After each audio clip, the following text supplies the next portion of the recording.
PKI, Partai Komunis Indonesia yang dipimpin Dipa Nusantara Aidit atau yang dikenal DN Aidit. Kejayaan PKI dimulai dari tahun 1924 sampai pada tahun 1965. Masa-masa itu PKI seperti di atas angin. Masa penjajahan PKI dianggap solusi oleh rakyat. Kejayaan PKI ditopang oleh banyaknya tokoh penting Republik yang menjadi anggota PKI. Para tokoh tersebut pada nantinya mampu mempengaruhi pemerintahan dalam bernegara. Kejayaan PKI waktu itu terbukti dari beberapa peristiwa kerusuhan yang didalangi PKI, baik di Madiun, Cirebon, Sumatera, tidak digubris oleh pemerintah. Bahkan tindakan-tindakan PKI tersebut cenderung didukung rakyat dan pemerintah. Hal tersebut indikasi bahwa kebanyakan orang sudah beranggapan tindakan PKI itu baik. Sementara pemerintah tidak berani bertindak keras terhadap PKI karena memang kekuatan PKI waktu itu sangat besar.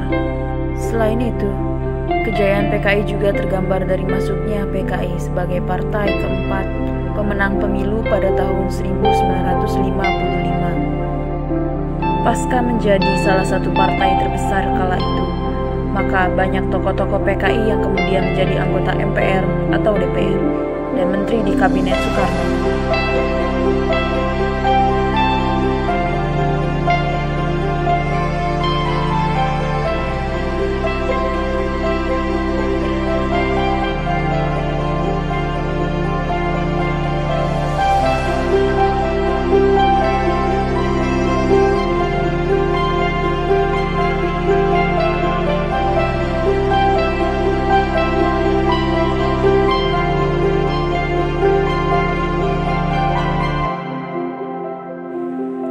Terletak di pinggir jalan Kramat Raya, Jakarta Pusat, gedung tinggi bercat putih itu terpuruk seperti orang sakit. Halamannya penuh dengan puing-puing dan rerumputan liar.